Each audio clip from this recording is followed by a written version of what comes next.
오늘의 말씀을 신명기 말씀을 읽었습니다.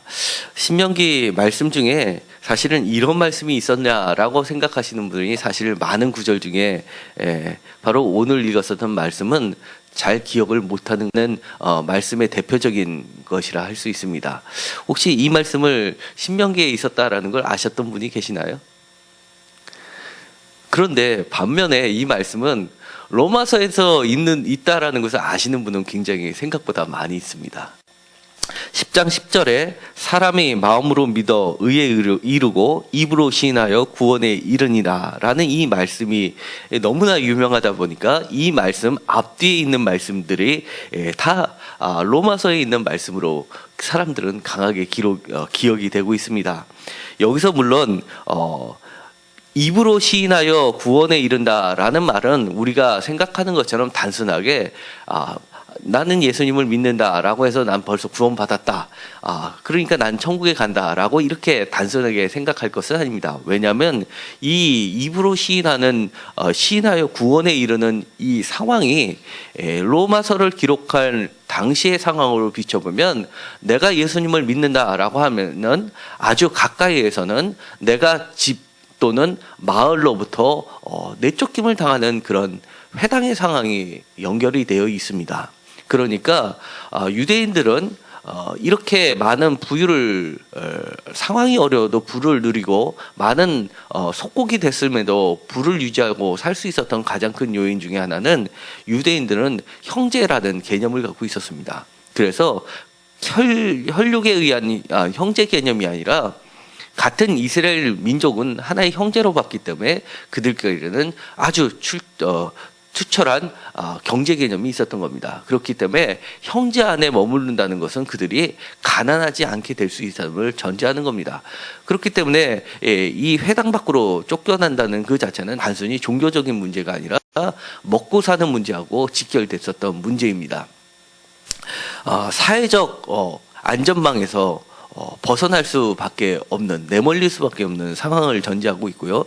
좀 더 크게 이야기하면 박해 상황을 염두하고 있는 겁니다. 그렇기 때문에 나중에는 유대인들이 사실은 로마로부터 박해는 그렇게 기독교처럼 많이 받지는 않았지만 상대적으로 기독교는 로마로부터 박해를 많이 받게 됐습니다. 그 박해는 죽음까지도 내몰리는 박해의 상황이었는데 그렇게 됐던 가장 큰 이유 중에 하나가 바로 유대인들에 의한 간접적인 박해였습니다. 무엇이냐면 유대인들은 이미 로마의 속국이 되었을 때 로마 정부의 협조를 많이 했습니다. 그러다 보니까 자치권을 얻게 됐고 그 자치권에 의해서 종교 활동을 유지할 수가 있었습니다. 그것이 로마로부터 국가의 종교로서 인정은 받지 못했지만 이 팔레스타인 지역에서 유대인 사회에서는 인정받는 종교였기 때문에 여러 가지 예배의 행위가 허용이 됐고 심지어 세금까지 감면을 받았던 상황입니다. 그런데 이 유대인들이 만약에 기독교인들을 보면 이들이 기독교인을 로마 당국에 고발을 했던 겁니다. 그러다 보니까 이 사람들은 유대인들로부터 생명을 위협받는 핍박은 누구로부터 직접적으로 받게 되냐면 바로 로마 당국으로부터 받게 되는 겁니다. 그러면서 이 사람들이 단순히 종교적인 문제가 아니라 로마 황제의 신을 거역하는 반역죄로 처벌을 받게 되는 겁니다. 그러니까 이제부터는 차원이 틀려지는 겁니다. 그래서 우리 남아있는 기록들을 2세기 때의 기록을 보면은요, 황제 앞에서 내가 예수를 부인만 하면 살려주는 그런 기록들이 남아 있습니다. 그러니까 예수를 믿는다라는 것이 바로 황제를 숭배를 거부한다라는 것하고 같은 개념으로서 로마에서는 존재했던 겁니다. 굉장히 아이러니하죠. 유대인들은 하나님을 야훼 하나님을 믿는다라고 했을 때 로마 황제를 거부하지 않는 것으로 그들은 받아들였는데 반대로 그리스도인들이 하나님도 믿고 예수 그리스도를 주라 시인하면 그거는 로마 황제를 신으로서 받아들인 게 아니라 황제 숭배를 거부하는 것으로 받아들였다는 것이 유대교와 기독교의 커다란 차이점이 됐었던 겁니다. 그렇기 때문에 여기서 누구든지 주의 이름을 부르는 자는 구원을 받는다라는 이 말 자체가, 그리고 또 10절에 나와 있는 것처럼 입으로 시인한다라고 하는 것 자체가 그들에게는 황제를 나는 믿지 않고 신으로 인정하지 않고 오직 여호와 하나님과 예수 그리스도만을 신으로 인정한다라는 고백이 되었던 것입니다. 그렇기 때문에 이들은 단순히 입의 문제가 아니라 자신들의 목숨의 문제였던 것입니다. 그렇기 때문에 이것을 마치 오늘날 21세기에 적용해가지고 많은 사람들이 뭐 사형리라든지 뭐 이런 것들을 내보면서 예수님을 믿습니까? 해서 믿음은 고백하는 순간 여러분은 구원을 받습니다라는 그런 차원과는 질적인 차이가 있었던 겁니다. 그런데 오늘 이런 놀라운 아주 단순한 선언이었지만 입으로 시인하여 구원에 이르게 한다. 그리고 누구든지 주의 이름을 부르는 자는 구원을 받는다는 아주 단순한 이런 신학적 고백이 사실은 이 개신교의 큰 흐름을 만들어 놨습니다. 그런데 이 정언을 우리로 이야기하면 하나의 흔들 수 없는 교리가 됐던 거죠. 이 교리를 만들 때 뒷받침이 됐었던 근거가 있습니다. 그것이 바로 오늘 읽었었던 신명기 말씀이 근거가 됐었던 겁니다. 이 신명기의 말씀이 없었더라면 사실은 우리 기독교의 근간을 만드는 이 정언적인 말씀이 사실은 세워지기 어려웠다는 겁니다. 한번 볼까요? 우리가 로마서 10장을 전체를 다 읽지 않았지만 우리가 읽었었던 부분만 보더라도 이 바울이 구약을 인용한 구절들이 무려 10개가 넘습니다. 예를 들어서 레위기 8장 5절, 신명기 9장 4절, 신명기 30장 12절, 예레미야서 3장 13절, 시편 107편 26절, 신명기 30장 13절, 신명기 30장 14절, 시편 71편 20절, 이사야서 28장 16절, 요엘서 3장 5절. 우리가 불과 읽었던 짧은 본문에도 불구하고 이 바울은 끊임없이 무려 10개나 되는 구약의 본문들을 대거 인용을 해서 자신의 말로 바꾸면서 이 본문을 이어갔던 것입니다. 직접적으로 신명기 30장에 관련된 말씀도 무려 3구절이나 들어가 있습니다. 신명기 30장 12절, 13절, 14절을 각각 순서를 바꿔가면서 이야기를 하고 있습니다. 신명기 30장 12절을 먼저 한번 볼까요? 어떤 말씀이기에 그랬을까요? 12절입니다. 다 같이 읽도록 하겠습니다. 신명기 30장 12절입니다. 하늘에 있는 것이 아니니 내가 이르기를 누가 우리를 위하여 하늘에 올라가 그의 명령을 우리에게로 가지고 와서 우리에게 들려 행하게 하랴 할 것이 아니요. 13절도 같이 읽겠습니다. 이것이 바다 밖에 있는 것이 아니니 내가 이르기를 누가 우리를 위하여 바다를 건너와서 그의 명령을 우리에게로 가지고 와서 우리에게 들려 행하게 하랴 할 것도 아니라. 그 다음에 14절 오직 그 말씀이 내게 매우 가까워서 내 입에 있으며 내 마음에 있은즉 내가 이를 행할 수 있느니라 라는 이 세 말씀을 아주 중요한 구문으로 사용하고 있습니다. 로마서 10장 6절입니다. 믿음으로 말미암는 이는 이같이 말하되 내 마음에 누가 하늘에 올라가겠느냐 하지 말라 하니 올라가겠다 하면 그리스도를 모셔 내리려는 것이요 라고 이야기합니다. 이 신명기의 말씀을 무엇을 설명하는 데 사용했냐면 아주 거대한 주제를 설명하는 데 사용됐습니다. 믿음으로 말미암는 의라는 겁니다. 과연 믿음으로 말미암는 의가 무엇이냐고 여러분들에게 누군가가 안 믿는 사람이 정말 궁금해서 물어본다면 어떤 말씀으로 어떻게 설명을 하시겠습니까? 바울은 아주 명확하게 아주 짤막한 신명기의 말씀을 인용을 합니다. 내 마음에 누가 하늘에 올라가겠느냐 하지 말라라고 이야기합니다. 그 다음에 또 누가 무저강에 내려가겠느냐? 올라가는 것도 하지 말고 내려가는 것도 하지 말라는 겁니다. 왜냐하면 내려가겠다 하는 것은 그리스도를 죽은 자 가운데서 모셔 올리는 것이고, 또 올라가겠다 하는 것도 그리스도를 모셔 내리게 한다는 겁니다. 가끔 우리가 하나님의 말씀을 전하면 이렇게도 얘기합니다. 보여줘봐, 보여줘봐. 하나님 보여줘봐. 예수님이 살아있는 거 보여줘봐, 보여줘봐. 그러면 내가 믿을게. 이런 말과 무려 2000년 전에 했던 말하고 아주 비슷합니다. 뉘앙스만 틀릴 뿐이지 아주 비슷합니다. 아마 그 당시에도 이 로마서를 기록할 때에도 그렇게 그리스도가 정말 살아있느냐, 정말 신이냐라는 문제를 가지고 많은 논쟁이 있었던 것 같습니다. 그렇지만 바울은 신명기의 말씀이 예수 그리스도에 의해서 성취됐음을 분명하게 믿고 선포했던 인물입니다. 8절입니다. 이렇게 얘기합니다. 그러면 이렇게 얘기합니다. 내가 그리스도를 보여주지도 못하고 저 하늘로 올라갈 수도 없고 저 땅 밑으로 내려갈 수도 없지만 이라고 이야기하는 거랑 똑같습니다. 무엇을 말하겠느냐라고 하면서 말씀이 내게 가까워서 내 입에 있으며 내 마음에 있다 하였은즉 이라고 얘기합니다. 이 말씀은 바로 신명기의 말씀을 그대로 이야기합니다. 신명기 30장 14절입니다. 오직 그 말씀이 내게 매우 가까워서 내 입에 있으며 내 마음에 있은즉 내가 이 글을 행할 수 있느니라 라는 이 말씀을 가지고 이렇게 얘기합니다. 이 말씀대로 이렇게 하면 너가 하늘에 올라가거나 네가 무저강에 내려가는 것과 똑같은 경험을 하는 거가 될 수 있다고 이야기를 하는 겁니다.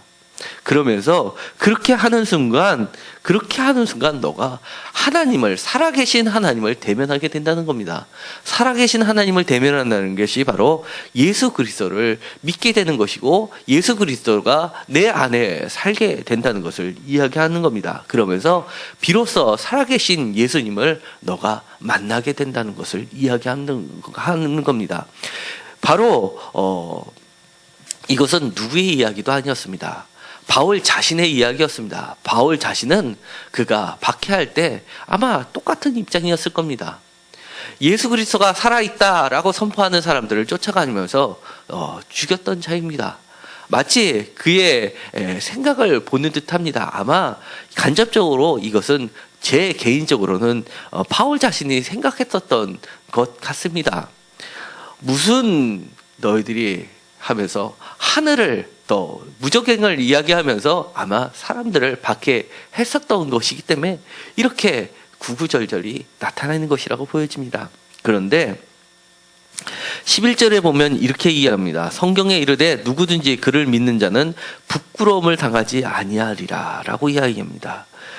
그러면서 정말 부끄럽지 않다라고 이야기하면서 그를 믿는 자는 누구든지라고 이야기합니다. 그 누구든지에는 12절에 보면 차별이 없는 분으로서 이야기를 합니다. 왜냐하면 그 믿는 분이 바로 차별이 없으신 한 분 하나님, 누구에게나 적용될 수 있는 한 분 하나님이시기 때문에 그 한 분 하나님을 믿는 그 누구에게도 똑같이 차별 없이 우리에게 구원을 허락해 주신다는 것을 선포하고 있습니다. 그런데 신명기 30장으로 한번 돌아가 보겠습니다. 신명기 30장에 보면 사실은 제가 이 14절의 말씀을 너무나 좋아하는 말씀입니다. 왜냐하면 오직 그 말씀이 내게 매우 가까워서 내 위에 있으며 내 마음에 있은즉 내가 이를 행할 수 있느니라 라는 이 말씀이 저는 예전부터 신명기를 읽을 때부터 도저히 이해가 가지 않는 말씀이었습니다. 왜냐하면 신명기의 말씀을 읽으면 율법 이거 어떻게 행하지? 이런 생각을 늘 갖고 있었기 때문입니다. 그런데 똑같은 신명기의 본문을 읽었으면서 신명기의 저자는 이렇게 이야기합니다. 하나님의 마음의 심정으로 이렇게 이야기하는 겁니다. 야, 너희들은 그렇게 어렵도서 못 지킨다고 하니? 아니야, 그렇지 않아. 이거 행할 수 있기 때문에 내가 너희들에게 준 것이지, 저 높은 기준인, 하늘같이 저 높은 기준, 또는 저 무적행처럼 저 하늘이 아닌 반대편에 있는 저 땅속 깊은 것처럼 낮기 때문에 너희들이 도저히 도달할 수 없기 때문에 주는 기준이 아니야 라고 이야기를 하는 겁니다. 너는 이것을 행할 수 있고 매우 가깝기 때문에 바로 내가 너희들에게 주는 것이야 라고 하는 하나님의 음성을 듣게 되는 겁니다. 왜냐하면 행할 수 있다는 것에 키를 아주 단순하게 주고 있습니다. 내 입에 있고 내 마음에 있기만 하면 이것을 행할 수 있다는 겁니다. 반대로 이야기하면 우리가 하나님의 말씀을 지키지 못하는 건 왜일까요? 그것은 1차적으로는 하나님의 말씀이 내 입에 없기 때문에 그렇고요. 두 번째는 내 마음에 자리하고 있지 않기 때문에 그렇다는 겁니다. 사실은요, 우리가 정말 하나님의 뜻대로 살고 싶은가요? 그렇다 그러면 하나님의 말씀이 내 마음속에 있으면 우리가 부족하지만 중간에 실수가 있지만 하나님께서 그것이 너는 못 지켰어 하는 것이 아니라 그래 이렇게 지켜나가는 거야 라고 이야기할 수 있다는 겁니다. 비록 내가 오늘의 이 말씀을 안 지켰어도 너는 안 지켰어가 아니라 그래 너는 지금 지켜나가고 있어, 잘하고 있어 라고 이야기하시는 분이 바로 하나님이라는 것을 전제하고 있다는 겁니다. 우리가 보면은요, 정말 하나님의 말씀을 지키기가 어려운가요? 아니면 쉬운가요? 한번 신명기의 말씀들을 한번 볼까요? 5절입니다. 22장 5절입니다. 여자는 남자의 의복을 입지 말 것이요 남자는 여자의 의복을 입지 말 것이라. 이같이 하는 자는 내 하나님 여호와께 가증한 것이니라. 저는 이 말씀을 읽고 나서요, 이렇게 생각했습니다. 야, 너무 쉽다. 아니, 이것도 법이라고 이렇게 정해 놓으셨을까? 요즘 같은 경우는 이렇게 얘기하는 사람들이 많이 있죠. 학생들은 요즘처럼 모든 복장이 유니섹스로 가는 마당에 이 말씀은 맞지 않는다라고 이야기합니다. 그런데 이 말씀이 기록된 주전 13세기로 생각해 봅시다. 또는 늦으면 주전 요시야 개혁왕 때니까 주전 7세기로 보도 되고요. 아니면 그 훨씬 후대인 주전 6세기나 4세기로 바벨론 포로 이후로 보더라도 지금으로도 최소한 2500년 전 이야기입니다. 2500년 전에 지금처럼 다 청바지를 입고 사는 것도 아니고 과연 남자가 여자의 의복을 입고 여자가 남자의 의복을 입고 다니는 사람이 있었을까?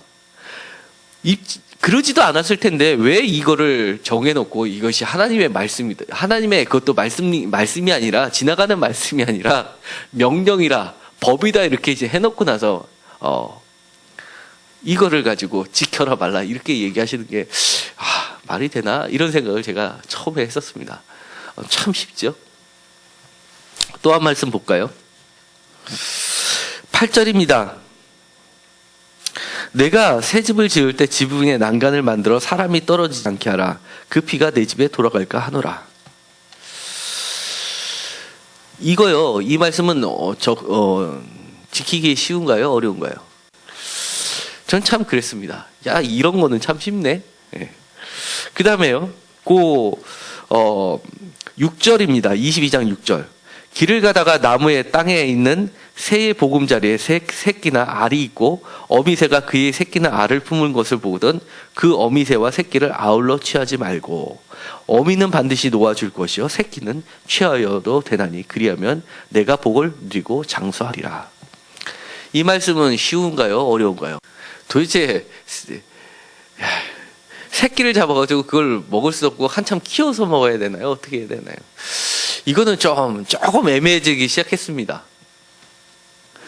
그 다음에 22장 1절로 가보시겠습니다. 내 형제의 소나 양이 길 잃는 것을 보거든 못 본 채 하지 말고 너는 반드시 그것을 끌어다가 내 형제에게 돌릴 것이요.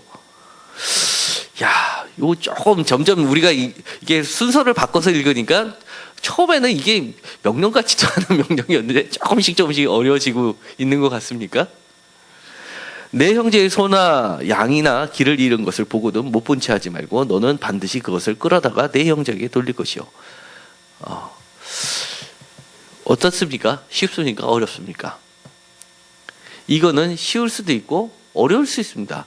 내 가족의 예를 들어서 제가 양측인데 제 형의 양이 구덩이에 빠져 있는 거는 당연히 건져줘야죠. 그렇죠? 그건 뭐 어려운 것도 아닙니다. 그렇죠? 그런데 사실은 이렇게 보면 어떻게 보면 쉽기도 하고 사실은 어떻게 보면 어렵기도 하고 어떻게 보면 이건 명령 같지도 않은 명령인데 사실은 여기에 담겨져 있는 일이 생각보다 많이 있다는 겁니다. 예를 들어서요. 우리가 본 내 형제의 소나 양이 기르는 것을 보고도 못 본 채 하지 말고 너는 반드시 그것을 끌어다가 내 형제에게 돌릴 것이요 라는 이 말씀 때문에 사실은 예수님이 십자가에 달려 돌아가신 겁니다. 오, 그래요? 예, 그렇습니다. 예수님께서 안식일 논쟁들이 많이 있습니다. 손마른 자를 고쳐주시고요. 그 다음에 식사 가운데서 수정병에 걸린 사람을 고쳐줄 때 바리새인들이 책 잡으려고 있다가 대적을 합니다.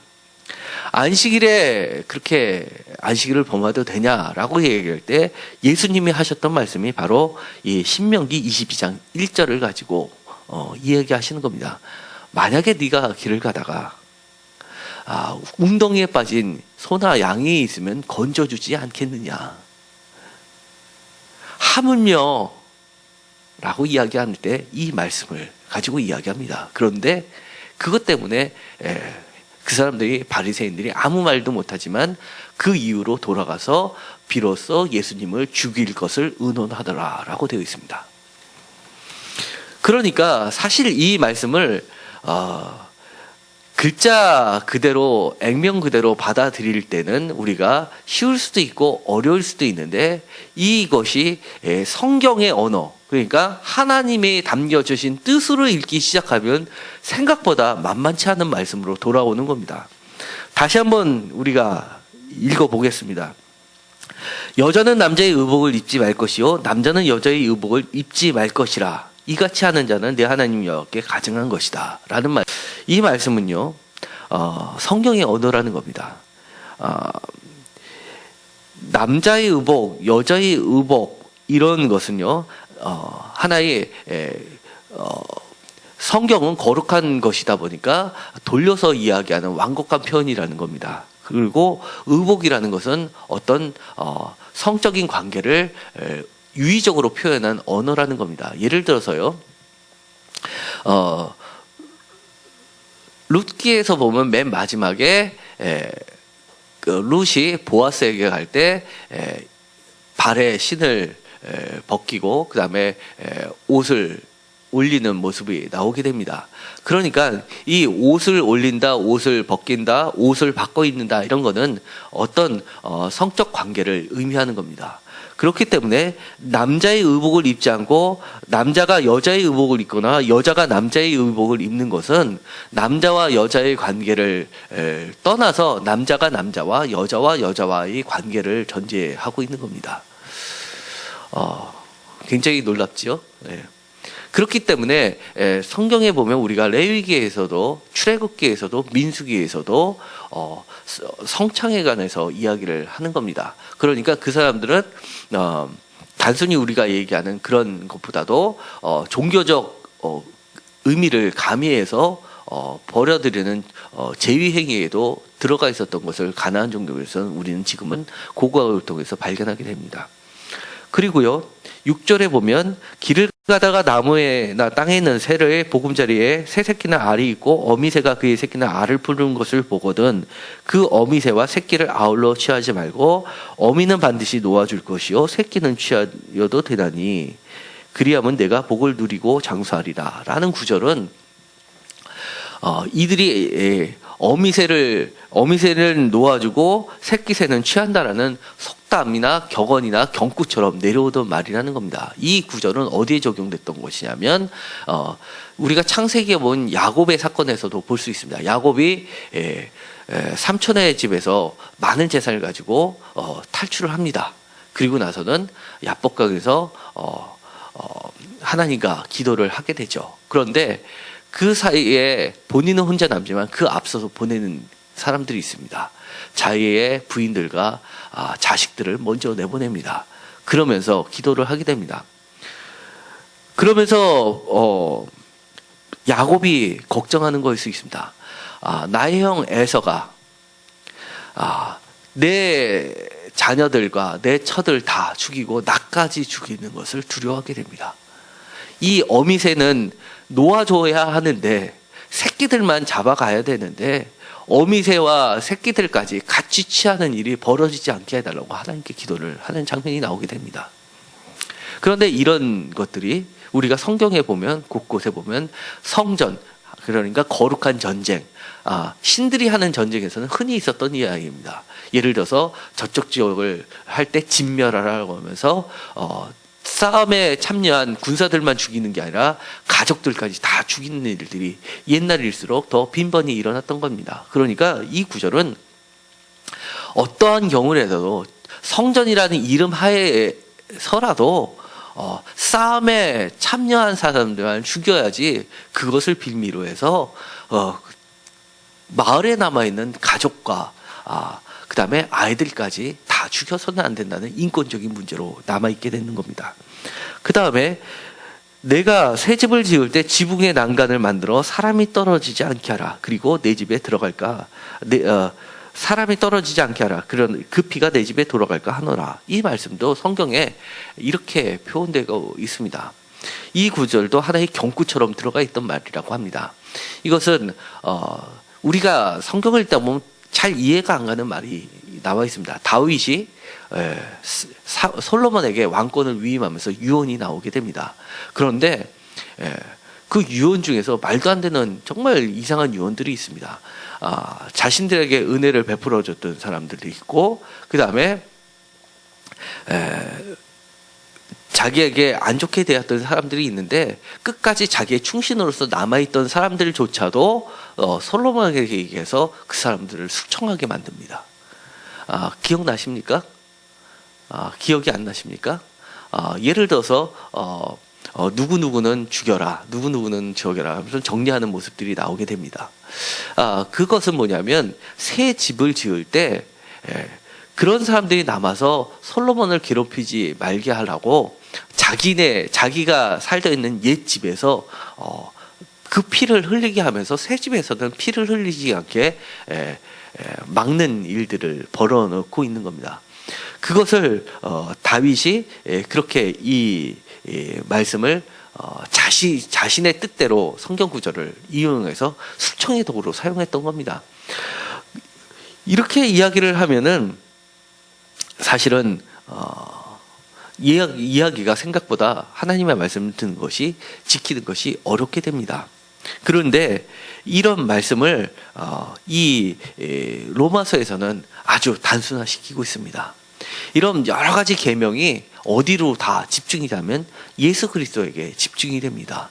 그러면서 예수 그리스도를 믿는다는 것 자체가 신명기에 떨어져 있던 많은 말씀들을 예수님께서 하셨던, 몸소 보여주셨던 율법으로 다 통일시키는 것을 보게 됩니다. 왜 이렇게 할 수 있었을까요? 바울이 왜 이렇게 할 수 있었을까요? 이유는 단 하나입니다. 우리가 읽었었던 로마서의 짧은 말씀을 보더라도 무려 10가지나 되는 구약의 말씀들을 줄줄이 쓰는 것을 보면 바울은 하나님의 사람으로 쓰임받기에는 우선적으로 하나님의 말씀이 그의 생각과 마음과 모든 것을 지배했었던 것을 보게 됩니다. 우리가 하나님의 말씀으로 바로 서고 싶은가요? 우리가 신명기의 말씀을 봤지만 이 신명기의 말씀은 사실은 똑같은 하나님의 말씀을 적용하는데 보면 사실은 다윗처럼 그렇게 하나님은 그렇게 쓰지 않았을 때 분명함에도 불구하고 자신의 정치적 도구로 써버립니다. 그리고 나서 나는 하나님의 말씀을 지켰다라고 생각을 하는 겁니다. 그런데 다른 말씀들을 보면 우리가 이렇게 계명만 가지고는 사실은 하나님의 뜻을 지킨다고 하면서도 하나님과 멀어지는 모습을 보게 되지만, 우리가 예수님을 바라보면 사실은 하나님의 말씀을 어기는 것 같으나, 아까도 봤던 것처럼 안식일을 어기는 것 같지만 안식일을 올바로 지켜지는 것으로 발전하게 되는 겁니다. 바로 이렇게 하나님의 말씀은 먼 것이 아니고 하나님의 말씀은 지킬 수 없는 것이 아니라는 것을 예수 그리스도를 통해서 완전하게 보여주시는 겁니다. 신명기는 한마디로 이야기하면 저는 이렇게 얘기할 수 있을 것 같습니다. 옹고지신. 출애굽기, 레위기, 민수기의 말씀을 지난주에 어떻게 신명기 와서 달라지고 있는지를 우리가 살펴보았습니다. 마찬가지로 신명기는 강조되는 것이 오늘날이라는 말입니다. 오늘날에 우리가 어떻게 하나님의 말씀을 하나님의 뜻대로 하나님의 계명의 본질로 돌아갈 수 있는지를 보여주는 사건이 바로 오늘 읽었었던 바울의 로마서의 고백입니다. 자신이 과거에는 그렇게 했지만 지금은 예수 그리스도를 입으로 시인하여 구원에 이르는 과정을 통해서 자기가 어떻게 달라지게 됐는지를 고백하는 과정에 있었던 겁니다. 우리가 예수님을 만나면 사실은 하나님의 계명을 따르는 것이 그렇게 어렵지 않게 될 겁니다. 하늘에 올라갈 일도 없고요, 땅으로 내려갈 일도 없고요. 예수님께서 하셨던 말씀을 내 입에 담고, 그리고 예수님이 하셨던 그 삶의 모습을 눈으로 보면, 그렇다고 그러면 우리가 그 발걸음을 조금씩은 쉽게 따라갈 수 있을 거라고 보게 됩니다. 모두 다 신명기에서 말씀하셨던 것처럼, 그리고 로마서에 있는 것처럼 내 입에 그리고 내 마음에 하나님의 말씀을 담는 자들이 모두 되기를 간절히 소망합니다. 그리고 행할 수 있게 되기를 원합니다. 제가 이제 동영상을 잠깐 보여드리도록 하겠습니다. 먼저 사진 하나를 보겠습니다. 최근에 러시아에서 비행기가 시나이 반도로 가다가 폭발을 당했습니다. 그 중에 희생자 중에 나온 사진인데요. 이 아이와 부모님은 죽었습니다. 근데 이 아이가 물놀이 하고 싶다는 것, 그리고 신혼부부가 되겠죠. 그 부모님들이 이 아이가 물장갑 치는 모습을 보여주기 위해서 할머니가 반대를 함에도 불구하고 얘를 안고 탔습니다. 그리고 비행기를 타기 직전에 공항에서 찍은 사진을 SNS에 올렸는데 이게 마지막 사진이었습니다. 신명기에서 끊임없이 이야기하는 것은 그 무고한 생명을 피를 흘리게 하면서 이 땅을 부정케 하지 말라는 겁니다. 이 땅은 거룩한 땅이라는 겁니다. 그래서 예수님도 보화를 이야기할 때 저 하늘에 있는 보화를 이야기한 게 아니라 땅속에 묻혀져 있는 보화를 이야기한 겁니다. 우리가 이 땅에 살면서 이 땅에 하나님의 뜻이 그대로 실현되는 게 사실은 우리가 아주 쉬운 것 같아 보이지만 때로는 어렵습니다.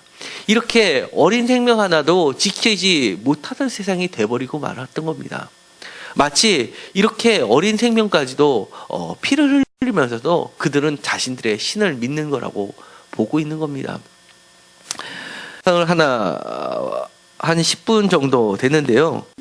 이스라엘 사람들이 그 안식일을 어떻게 지키는지를 보게 됐는데요. 보시면 생각이 날 겁니다. 보시고 나서 숙제를 하시기 바랍니다. 저렇게 하면 기쁨만이 있을까요? 그런데 신명기는 마음에 있으면 행할 수 있다고 합니다. 그 마음을 정하게 하기까지가 사실은 그게 아마 우리의 숙제일 것 같습니다. 어떻게 하나님의 마음을 우리의 심정 가운데 놓을 수 있느냐. 이게 사실은 하늘에 올라가는 일이 되고 저 땅으로 내려가는 일도 될 것입니다. 우리가 예수님과 함께 늘 같이 사는 것, 이것이 아마 영원한 숙제일 것 같습니다. 비로소 멈춰야지만 보이기 시작하는 것, 비로소 멈춰야지만 들리기 시작하는 것들이 있습니다. 그것을 위해서 이제 가족끼리 모여가지고 식사를 지금 시간이 지났으니까 식사를 하시고 오늘은 넘기지 마시고 아버지가 주축이 되셔서 가정끼리 회의를 꼭 하셔서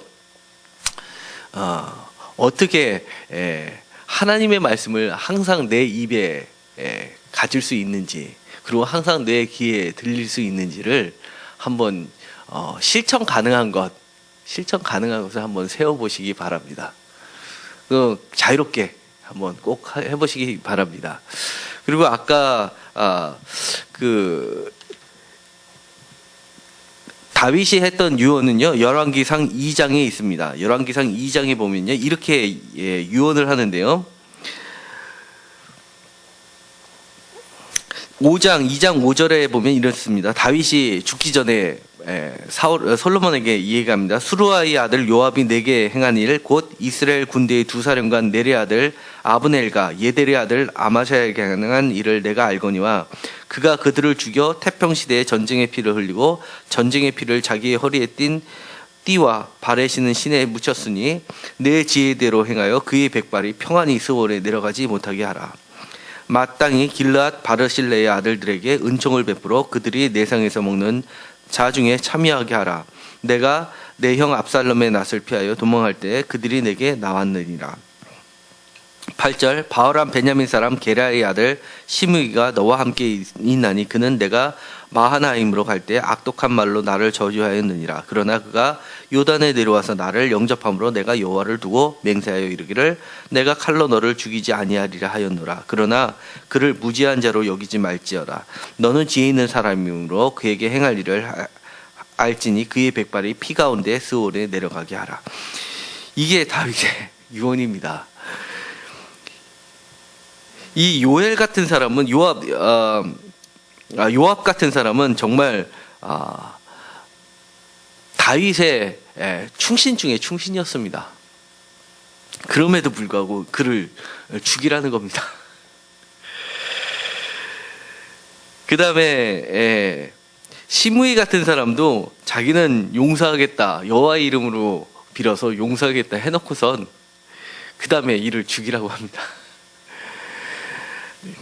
그러니까 대적이 될 만한 다윗을 저주할 정도로 그 정도로 지방에서는 꽤 힘이 있던 자였습니다. 그러니까 뭔가 대항 세력이 될 만한 사람들은 다 숙청을 하라는 게 다윗의 유언이었습니다. 그런데 이것을 신명기의 말씀에서는 비꼬고 있는 겁니다. 진짜로 그렇게 하면 안 된다고 이야기를 하는 겁니다. 마치 다윗은 자기가 하나님의 말씀을 거룩하게 지킨 것처럼 하지만 하나님의 본뜻은 그렇지 않다는 겁니다. 우리가 계명을 1 더하기 2는 3이다라고 지키는 것이 오늘의 동영상에서 봤지만 진정한 1 더하기 2는 3이 무엇인지를 배우게 하는 게 그들의 교육 방식이었던 겁니다. 정말 마음에 하나님의 마음과 하나님의 마음과 예수 그리스도의 마음과 우리의 마음이 서로 통하게 하는 것, 이것이 우리가 끊임없이 배워나가는 것이 바로 신앙이라고 저는 봅니다. 그렇게 아버지들이 가정을 세우시기 바랍니다. 기도하고 마치기로 하겠습니다. 하나님의 말씀은 정말 어떨 때 보면 너무 행하기가 어렵습니다. 또 어떻게 보면 또 너무나 쉽다고 하나님은 말씀해 주십니다.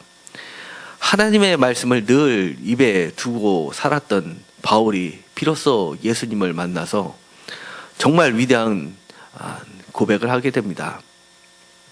우리가 예수님이 하나님의 말씀을 어떻게 입에 달고 살았고 또 그 말씀대로 지키셨는지를 보면서 우리도 예수님처럼 그렇게 하나님의 마음을 우리 마음에 품고 사는 존재들이 모두 되게 하여 주옵소서. 우리가 하나님의 마음을 우리 마음속에 심을 때, 예수 그리스도의 마음을 우리 마음에 심을 때 하나님의 법이 이 땅에 온전히 실행됨을 보게 됩니다. 우리가 이 땅에서 하나님의 뜻대로 사는 아름다운 백성들이 되게 하여 주옵소서. 예수님의 이름으로 기도드렸습니다.